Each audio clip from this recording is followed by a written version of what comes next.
Hello दोस्तों, आपका फिर से स्वागत है अपने चैनल स्टडीज ड्यूटी मोडोमियो में।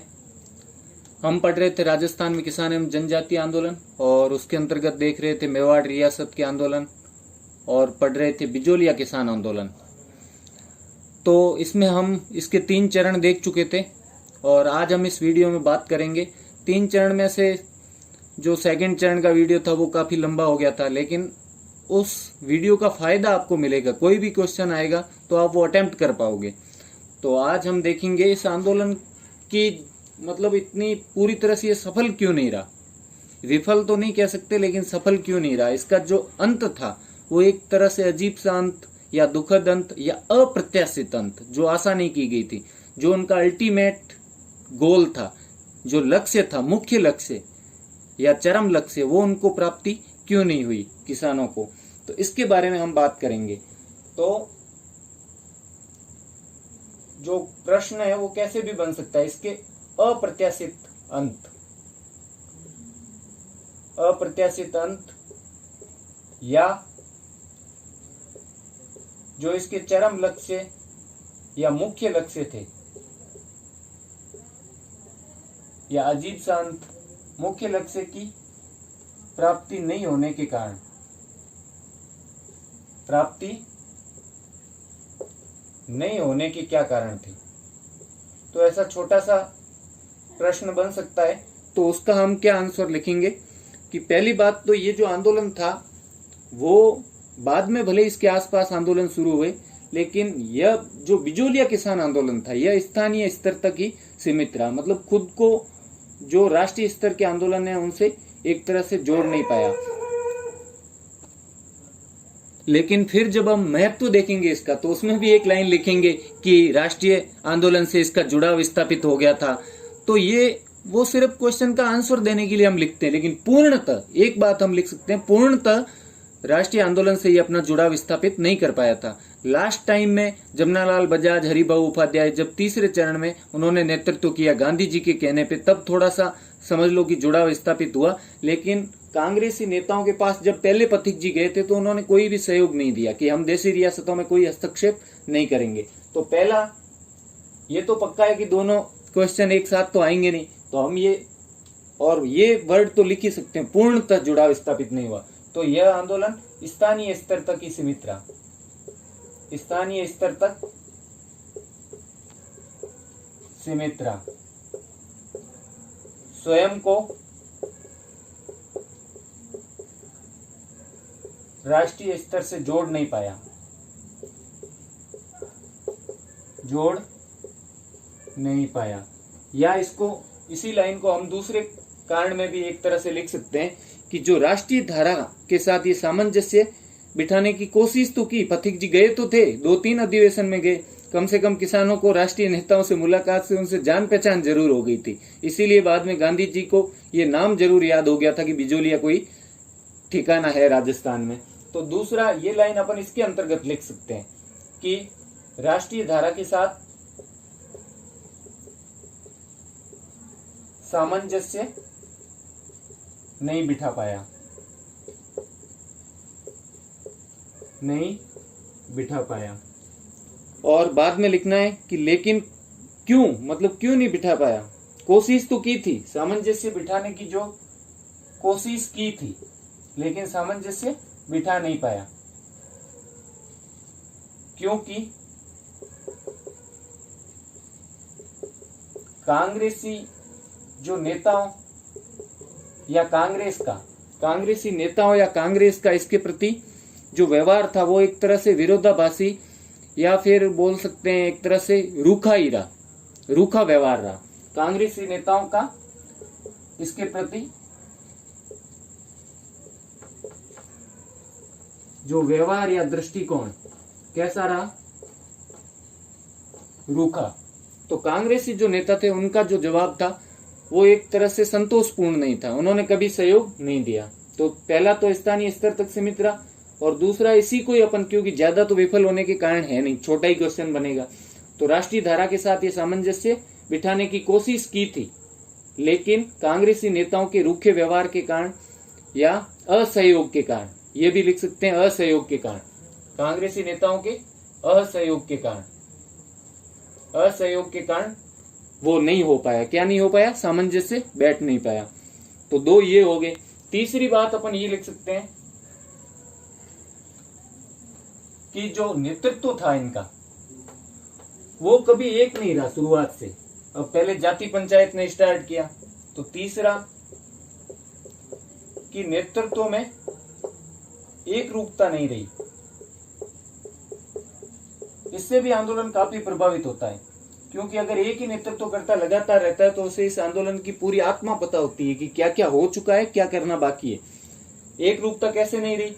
जैसे पहले चरण में नेतृत्व करता, मैंने इसके लिए ट्रिक भी बताई कि आपको शुरू में तो धाकड़ जाति पंचायत होती है, और पहले चरण में ही बाद में कौन नेतृत्व संभाल लेते हैं? साधु सीताराम दास। तो पहले में ये दोनों होते हैं, साधु सीताराम दास। अगर क्वेश्चन थोड़ा बड़ा है तो अपने को इसका उदाहरण भी लिखना पड़ेगा कि कैसे नेतृत्व में एक रूपता नहीं रही। तो जैसे कि पहले चरण में ये थे, द्वितीय चरण में कौन थे? साधु सीताराम दास जी पथिक जी को पथ प्रदर्शन के लिए बुला लाए थे, तो द्वितीय चरण में पथिक जी थे, प्लस माणिक्यलाल वर्मा थे।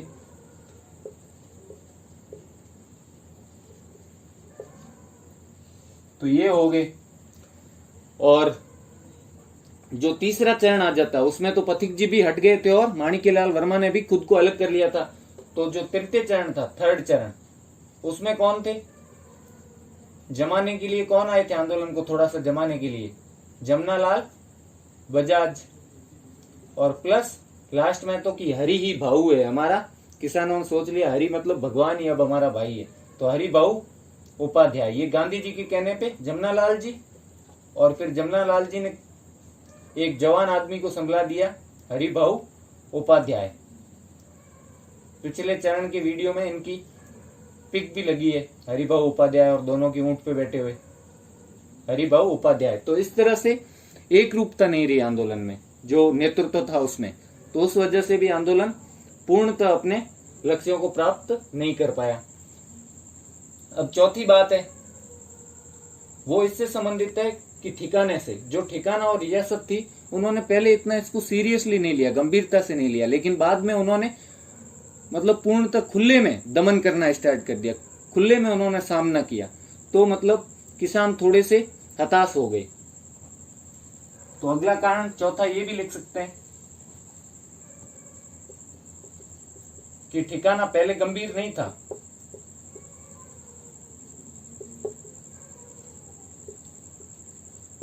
लेकिन अंत में वो भी अपनी जिद पर अड़ गया। अंत में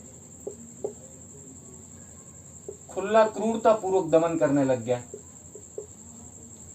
इससे कुछ किसान हताश हो गए, दमन करने लग गया।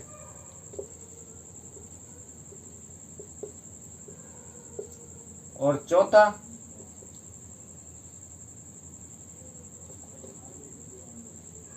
किसानों के नेताओं में हुए कुछ मतभेदों के कारण, वैचारिक मतभेदों के कारण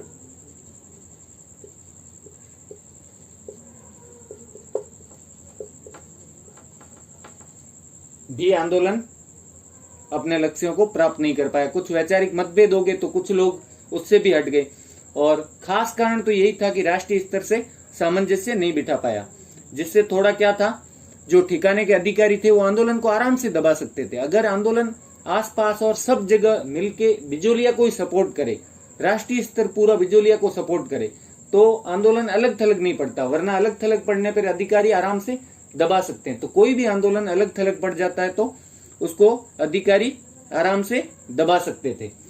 और लास्ट कारण, सॉरी ये पांचवा है,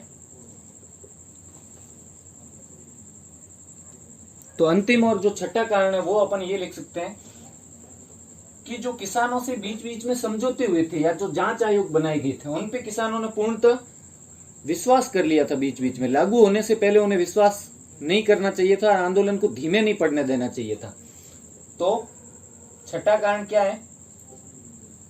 रियासत, अंग्रेज एवं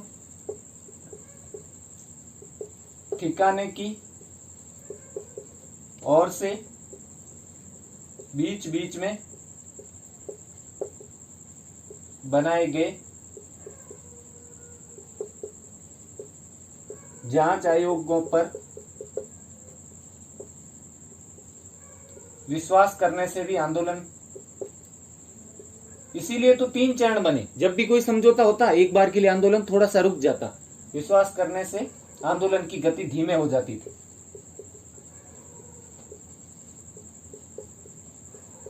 अब ये कारण हो जाती थी, ये कारण मैंने अब बना बना के लिखे। अब ऐसे तो कोई कारण क्या लिखेंगे, 2-3 ही कारण के नेतृत्व में एक रूपता नहीं रही, ये भी कहीं लिखा हुआ शायद आपको नहीं मिलेगा। बस यही मिलेगा कि स्थानीय स्तर तक सीमित रहा। वैसे तो लास्ट में स्थानीय स्तर तक सीमित था ही नहीं, क्योंकि जब महत्व का क्वेश्चन आएगा तो लिखेंगे राष्ट्रीय आंदोलनों से इसने जुड़ाव स्थापित कर दिया। लेकिन यहाँ पे अपन लिखेंगे पूर्णतः राष्ट्रीय आंदोलनों से इसका जुड़ाव नहीं हुआ, क्योंकि जो कांग्रेसी अधिकारी थे या कांग्रेसी नेता थे, उन्होंने हमेशा क्या किया, जो उच्चस्थ नेता थे इसके प्रति असहयोग की भावना दर्शाई, कभी भी इनको पूर्णतः सपोर्ट नहीं किया। तो ये थे हमारे इसके अप्रत्याशित अंत के कारण। अब अगर अच्छा क्वेश्चन देंगे तो ऐसा जरूर देंगे, नहीं तो जो हमेशा घिसे पिटे क्वेश्चन आते हैं, क्या था बिजोली आंदोलन, प्रथम चरण बताओ, बिजोली आंदोलन का वर्णन करो, या 2 नंबर में बस बिजोली आंदोलन का नेतृत्व किसने किया, या उपरमाल पंच बोर्ड कब गठित हुआ, यही आने वाले हैं। लेकिन अगर ऐसा आता है और अगर आप ध्यान से सारे वीडियो देखोगे तो आपको कोई भी क्वेश्चन अपने आप याद रह जाएगा, क्योंकि इतना लंबा बनाया ना वीडियो सेकंड चरण, तो उसमें जो समझौता हुआ उसमें इस आंदोलन की पूरी आत्मा है कि वास्तविक वो क्या चाहते थे किसान, वो सारी उनकी मांगे जो पॉइंट्स थे वो। तो अब हम इसका महत्व देख लेते हैं, बिजोली आंदोलन का महत्व। तो महत्व का पहला पॉइंट तो यही है कि ये जो आंदोलन था लगातार 44 वर्षों तक चलने वाला, एक तरह से अपन मान सकते हैं विश्व का सबसे बड़ा अहिंसक आंदोलन था। तो लगातार 44 वर्षों तक चलने वाला विश्व का सबसे बड़ा अहिंसक आंदोलन था, या लिख सकते हैं लगातार 44 वर्षों तक चलने वाला अहिंसक आंदोलन था। ये इसका महत्व है। कब शुरू हुआ, 1897 से लेके 1941 तक ये चलता रहा। तो ये तो हो गया पहला महत्व। दूसरा अपन ये बोल सकते हैं कि राजस्थान का प्रथम संगठित किसान आंदोलन था। इसमें संगठन बने थे, बाकी किसान आंदोलन छोटे मोटे कहीं हुए भी होंगे तो वो एक तरह का विरोध था, हल्का सा, मानो इक्का दुक्का किसानों ने विरोध कर दिया, लेकिन प्रथम संगठित किसान आंदोलन था। कहाँ का, राजस्थान का। तो राजस्थान का फर्स्ट संगठित किसान आंदोलन, संगठित आंदोलन नहीं, संगठित किसान आंदोलन, किसान आंदोलन। तो दूसरा पॉइंट ये हो गया। तीसरा अपन लिख सकते हैं कि जो इस किसान आंदोलन ने आसपास के ठिकानों में भी और राजस्थान के अन्य भागों में भी किसान आंदोलनों को प्रेरित किया। जैसे बेंगू का आंदोलन था, या जो अपन बूंदी का आंदोलन है, या उदयपुर के खालसा क्षेत्र में है, या भीलों का एक ही आंदोलन है, उदाहरण में कुछ भी लिख सकते हैं। तो तीसरा कि राजस्थान के अन्य भागों में भी किसान आंदोलन को प्रेरित किया, किसान आंदोलनों को प्रेरित किया।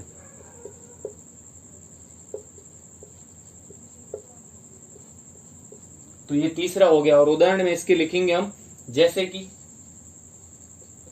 बेगू का आंदोलन, या फिर खालसा क्षेत्र का आंदोलन, उदयपुर के जो खालसा क्षेत्र में जाटों ने किया था, या फिर लिख सकते हैं बूंदी का किसान आंदोलन। ये सब इससे प्रभावित थे, प्रेरित होके हुए, उनके लिए इन्होंने प्रेरणा स्रोत का कार्य किया। तो इसके उदाहरण में अपन बेगू वगैरह का लिख देंगे। तो ये हो जाएगा तीसरा। अब चौथा है, जो अपन ने वहां पे बात की थी कि पूर्णतः जुड़ाव स्थापित नहीं हुआ, लेकिन महत्व में अपने को तो पॉइंट बढ़ाने पड़ेंगे। तो एक पॉइंट ये भी लिखेंगे कि लास्ट में जो तृतीय चरण में जमनालाल जी और ये सब गांधी जी के ही भक्त थे, तो एक तरह से कांग्रेस से जुड़ाव स्थापित हो गया ना, बस थोड़ा सा होना चाहिए, बाकी तो अपन स्थापित कर देंगे जुड़ाव लिख के। तो चौथा पॉइंट आ जाएगा कि बिजोलिया किसान आंदोलन के माध्यम से क्या हुआ, जो राष्ट्रीय धारा थी या राष्ट्रीय धारा के आंदोलन थे या राष्ट्रीय स्तर के आंदोलन थे या राष्ट्रीय आंदोलन था, उससे जुड़ाव स्थापित हुआ। तो इसके द्वारा, क्योंकि कम से कम पथिक जी के साथ कई अधिवेशनों में बेचारे किसान गए तो थे, उनको पता तो चला अच्छा ब्रिटिश भारत में भी कुछ चल रहा है, गांधी जी वगैरह कुछ कर रहे हैं आंदोलन, तो उनको कम से कम उस चीज का पता तो चला, आभास तो हुआ, और कुछ हुआ ना हुआ, जुड़ाव जरूर स्थापित हो गया था। इसके द्वारा राष्ट्रीय आंदोलन से जुड़ाव स्थापित हुआ, जो आगे कहां काम आया, भारत की आजादी में काम आया। आगे ऐसे लिख सकते हैं, भारत की स्वतंत्रता की ओर जिसने अग्रसर किया या किसानों को राष्ट्रीय आंदोलन से जोड़ा। तो ये चौथा पॉइंट हो गया। और पांचवा पॉइंट कि किसानों में कई प्रकार की चेतनाएं इसने जगाई। किस किस प्रकार की थी? किसानों में चेतना का उदय, कौन सी चेतना का उदय हुआ? तो पहली चेतना तो ये थी कि वर्ग चेतना। वर्ग चेतना मतलब पहले किसान बस यही समझता था, ओ आप कौन हो? धाकड़ जी, हम तो भाई धाकड़ जाति से, हमारी वो पंचायत है। आप कौन हो? मैं जाट हूँ। आप कौन हो? मैं राजपूत हूँ। आप कौन हो? मैं गुर्जर हूँ। आप कौन हो? मैं यादव हूँ। बस यही था। अब उनमें एक वर्ग की चेतना जगी, हम कौन है? किसान है, और किसान ही किसान का दुख समझेगा। तो एक वर्ग की उनमें चेतना का उदय हुआ कि हमारा एक वर्ग है, उसके हित है कुछ, और हमें उन हितों के लिए लड़ना है। तो वर्ग प्लस उस वर्ग के हितों के बारे में, वर्ग के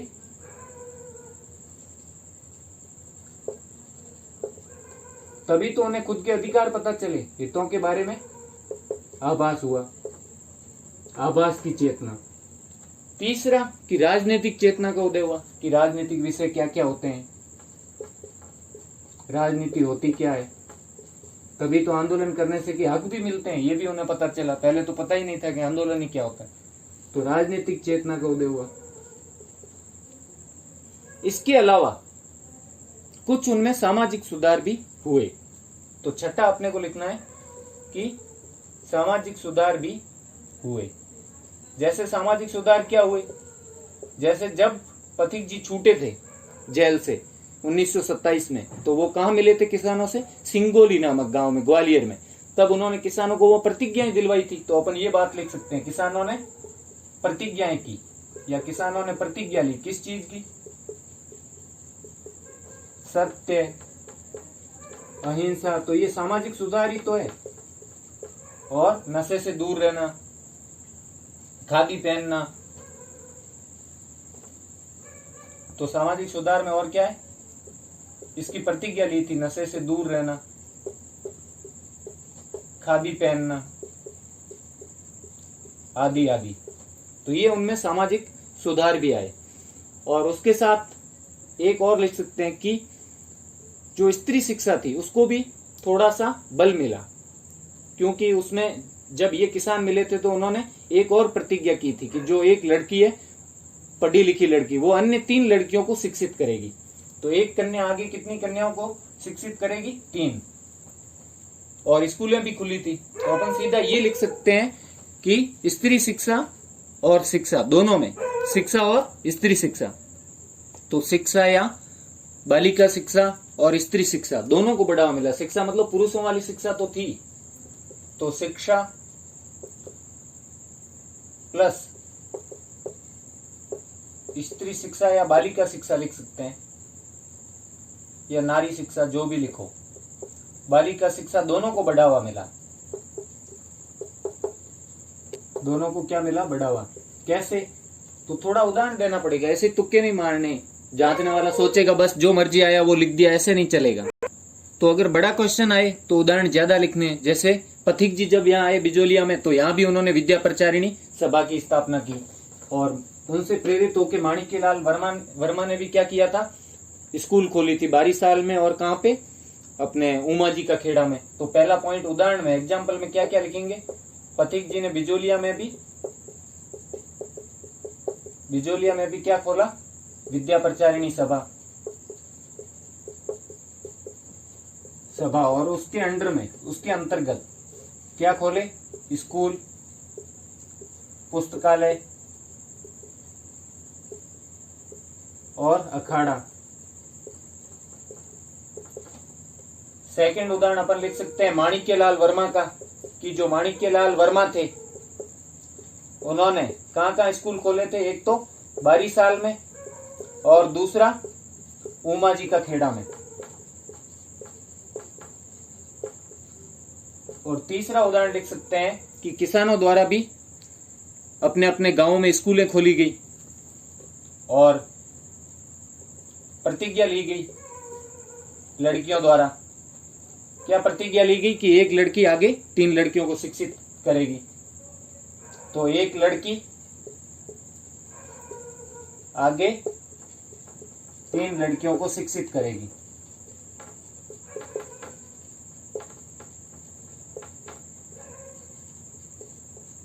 तो ये इसके उदाहरण में आ जाएगा। अगर बड़ा क्वेश्चन आता है तो अपने को ये उदाहरण लिखने हैं कि शिक्षा एवं बालिका शिक्षा दोनों को बढ़ावा मिला, और साथ ही साथ किसानों को अपने अधिकारों का भी ज्ञान हुआ। क्योंकि जब समझौता होता था तो उसमें माणिक्यलाल वर्मा वगैरह ये जो पढ़े लिखे लोग थे, ये किसानों के जो अधिकार होते थे उनके बारे में बात करते थे। तब उन्हें किसानों को पता चलता था कि ऐसी भी कोई चीज होती है।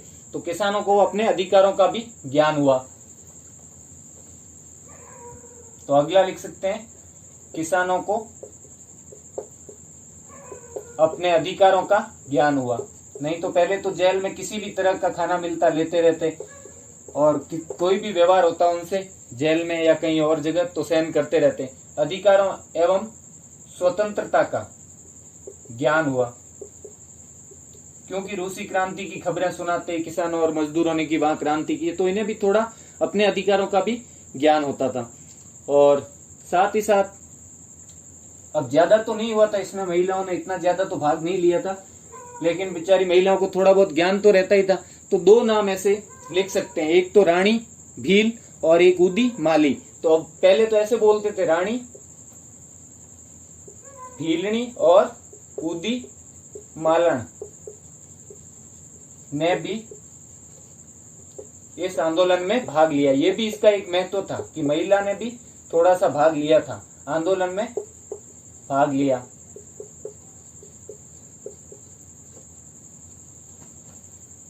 तो अब ये तो महत्व आ गया, और लास्ट में खत्म क्या करना है, जो मैं थोड़ा पहले भी बता चुका हूं कि एक सामंत विरोधी चेतना का उदय हुआ।